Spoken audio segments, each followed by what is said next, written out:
First recap of 1, 2, and 3. If you square root a number bigger than 1, your answer is always small. Anytime you square root 1 or 0, your answer is the same. These green ones are probably going to be the most important. But if you square root something between 0 and 1, your answer is always bigger than what you started with, which is a little bit counterintuitive because you're used to square rooting a number and getting an answer that's smaller, and it probably thought, oh, 1 and 0 are exceptions. Because it's not very often in middle school they're like, ooh, what's the square root of 0.36? Oh, which makes me think, do you know your decimal multiplications? Do you know how to do 0.6 times 0.6? Did you learn how to do decimal multiplication? Okay. Do you know what 6 times 6 is? Yes, that's 36. 0.6 and 0.6 has 2 decimal places, so your answer needs to have 2 decimal places. 1 decimal place here, 1 decimal place here. If I do 0.02 times 0.003, 3 times 2 is 6. How many decimal places do I have here? 2. How many decimal places do I have here? 3. My answer is going to have 1, 2, 3, 4, 5 decimal places. That is the mathematics of multiplying decimals. Multiply like normal, but then find out what your answer would be. So if I had, let's say, 1.2 times 0.2. Can you do 2 times 12? Yes, 24. My answer should have how many decimal places? There's 1 here and 1 here, 2. So that's my answer, 0.24. There's multiplication with decimal places. But you can see with this one right here means that if I would square root 0.36, I'm going to get 0.6, and my answer is bigger than my original. Crazy. So anything between 0 and 1, when you square root it, the answer is bigger. Anything bigger than 1, when you square root it, the answer is smaller. So what we're going to do is we're going to skip this, and we're going to go here. And we're going to look at some of the graphs that you have done already. Okay? We're going to take out our highlighter, and we're going to highlight the definition of a radical function is this. And so far we have graphed the square root of x. That was one of our parent graphs in our very first unit. And we learned all the transformations for graphing the square root of x. But in this unit, we're going to want to put anything inside of a square root. That f of x can be a log graph. It can be a sine graph. It can be a cubic graph. Anything that we've graphed so far can officially fit inside the square root graph. In fact, even things you haven't graphed, they'll just be like, here is a random graph. Square root it for me, please. And you have to say what the new graph would look like. Okay? So we're going to review what we did in transformations with square root of x, and we're going to introduce a shortcut, or not a shortcut, we're going to introduce another method, and the other method is going to work for square rooting any graph. Because of course, our transformations only work for lines. So when we look at this example, square root of x plus 4. If I got you to graph this, I would hope you would use your transformations. Can you see that that's just a square root graph? X's are liars, move 4 to the left. And you would take your 3 key, like here's my square root graph, important point, important point, important point. And I just move those 4 points. I'll move 4 to the left, then I would get those points. Correct. Now, our new method is going to look like this. Our new method says if you can graph what's inside the square root, then you can use the key ideas of 0 and 1 square rooting stay the same. Between 0 and 1 when you square root makes the answer a little bit bigger. Square rooting anything above 1 makes your answer smaller. And watch how it works. So in red here, they graph, I'm going to erase all my dots. There we go. In red, they graphed x plus 4. That's y equals mx plus b. That's super easy.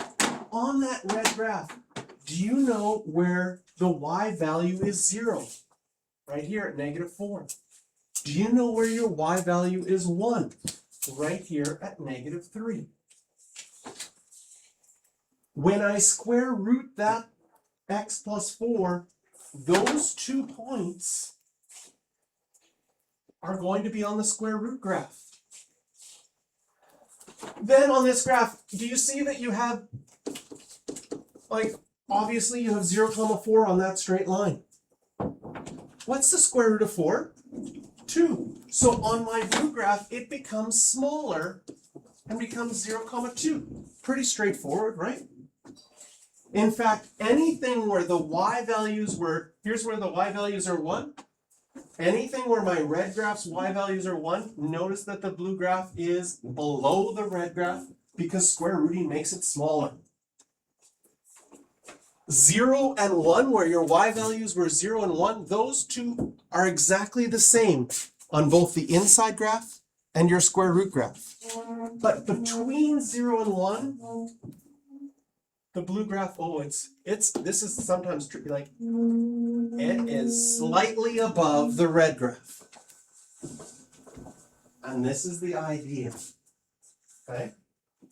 And I will tell you that this is often easier than our old method. And I'll use the next example really to show that. So let's look at this next example. Oh, I have it. Is it right here?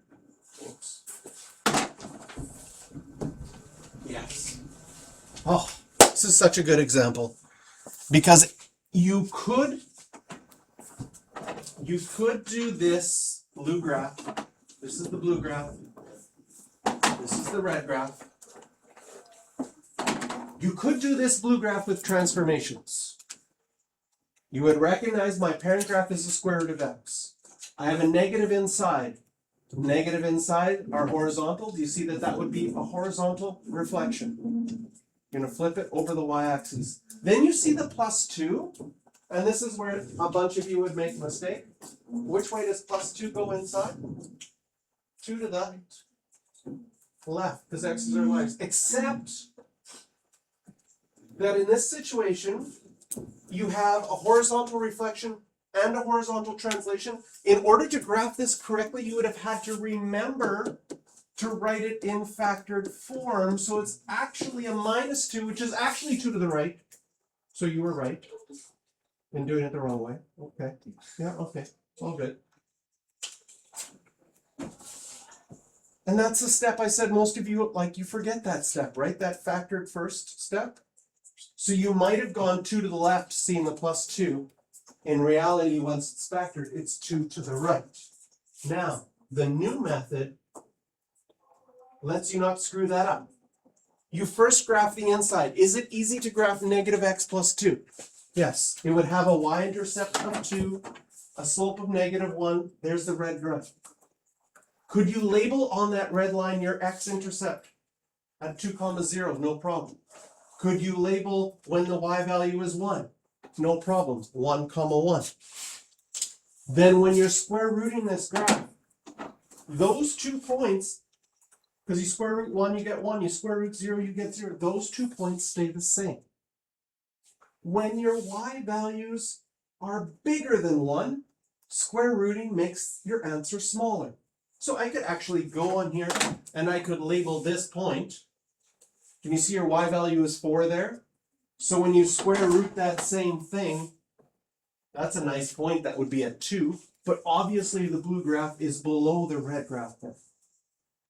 But whenever we square root decimals between 0 and 1, notice the blue graph is slightly above.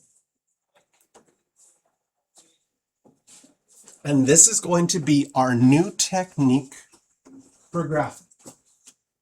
You're going to find where the y values are 0 and 1. Because square rooting 0 and square rooting 1 doesn't change. You're going to find any other nice points that you can square root, like, ooh, square root of 4 is 2. That's easy to label. You're going to draw as many nice points as you can. But afterwards, wherever your original graph, the y values were between 0 and 1, your square root graph will be slightly above. Slightly. We're going to have to be careful here because there are some errors that people make. This is not slightly above. That's excessive. Slightly above actually never goes above 1. The y values, when it's slightly above, they can't go above 1. Okay, another thing that sometimes happens is people go back in time. You cannot go back in time or forward in like your values. So sometimes slightly above, you're going to draw it really slow, and almost the best you can do is almost draw it right on top. But we're going to be really careful with that because there's some easy mistakes to make there. And obviously, you see where this red graph was negative? And we didn't draw any blue graph? Why is that? Because you cannot square root a negative number. So with these two examples, you could have graphed the blue graph with the new technique by drawing the inside first, looking for zeros and ones, slightly above between y values between 0 and 1, below when y values are bigger than 1. That's the new technique. Or you could have done transformations. In fact, the x plus 4, you're probably really good at your square root graph. Moving 4 to the left, I would recommend that. This one, you'd have to remember the factored form. Flip first, then 2 to the right. Maybe you forget the factored form. So then I think the new technique's actually better in that situation. So on the next page, they have this summarized. Okay. I'm going to tell you, if you like highlighting stuff, I'm going to put a highlighted box around this summary. Okay. And I'm going to summarize each of these in the summary. So bullet number 1, I'm going to take out my highlighter, I'm going to highlight this in various points, and I'm going to write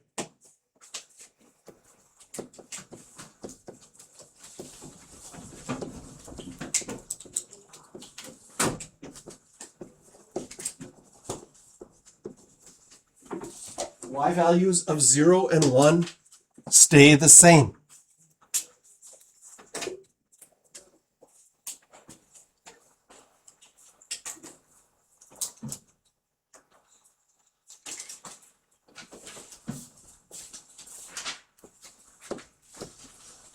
Y values between 0 and 1, then the square root, the graph of the square root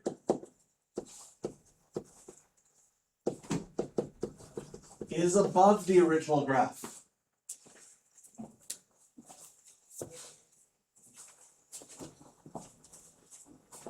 That's bullet number 2. Maybe I'll draw lines in between this. My little summaries. Maybe I'll change colors. If the y values are greater than 1,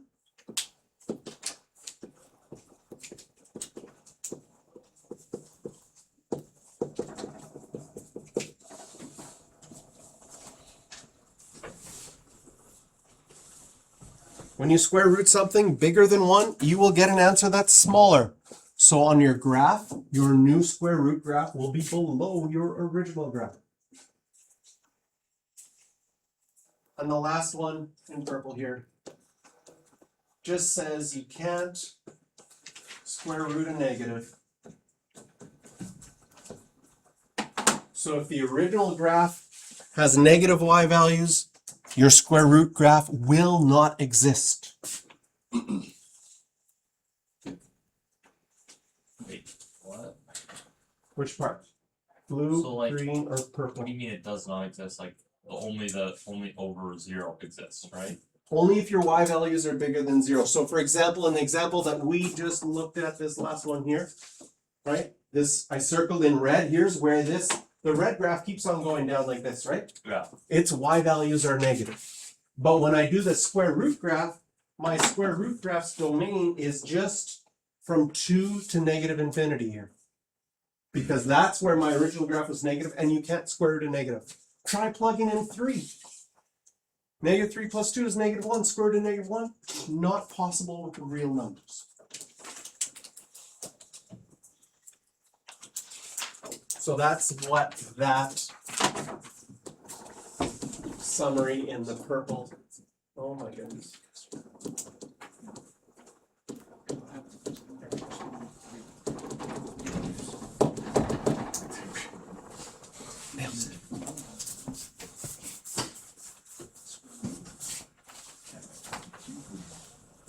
So now we can go to example 1.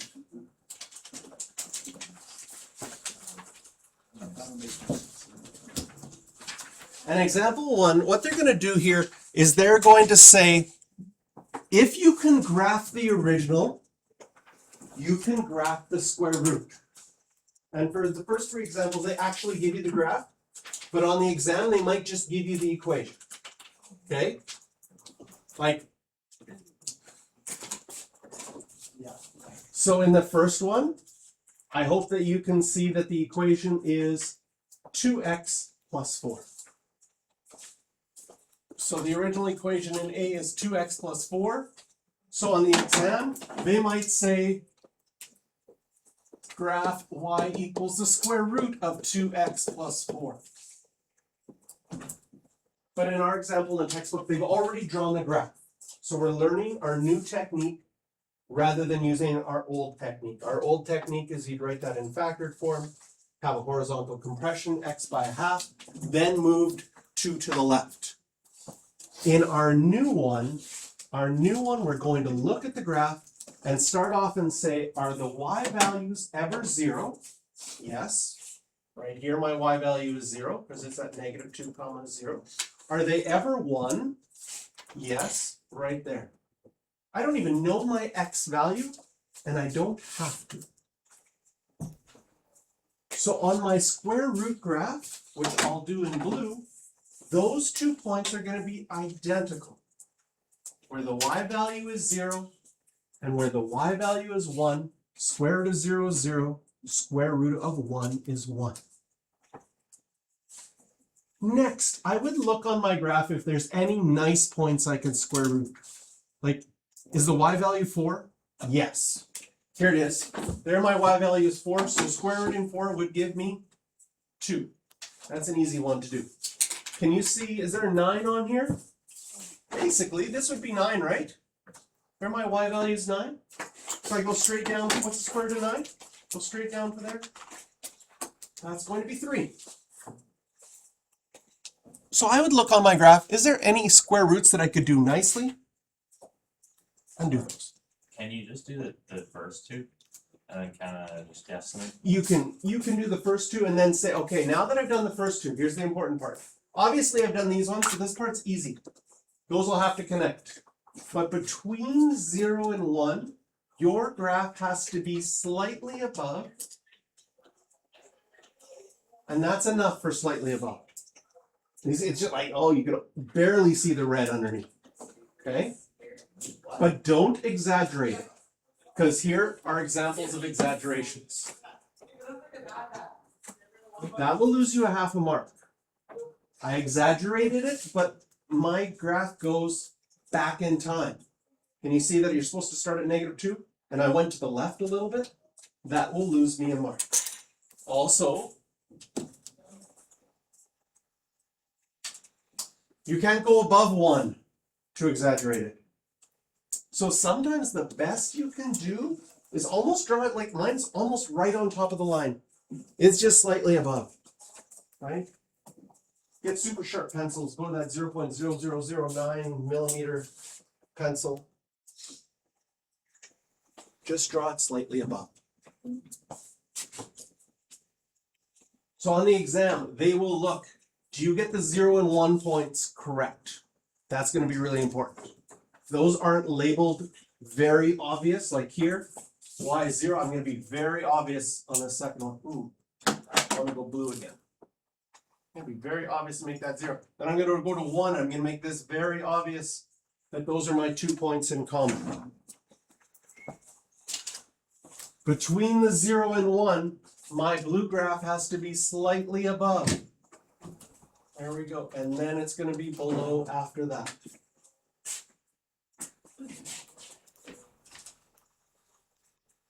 That's enough to get full marks on these graphs. If you had a nice point, like extends, here's where the y value is 4, so technically this is where my square root graph would be 2. If you have nice points, label. But they're going to look, do you have 0 and 1 labeled? Are you slightly above? Between 0 and 1? Alright, so questions for this one, circle number 5. Oh, it does say, state the domain and range for your blue graphs. So for the first one, your domain is x is bigger than or equal to -2, and your range was y is bigger than or equal to 0. For the second one, the domain was x was less than or equal to 6, and the range was bigger than or equal to 0.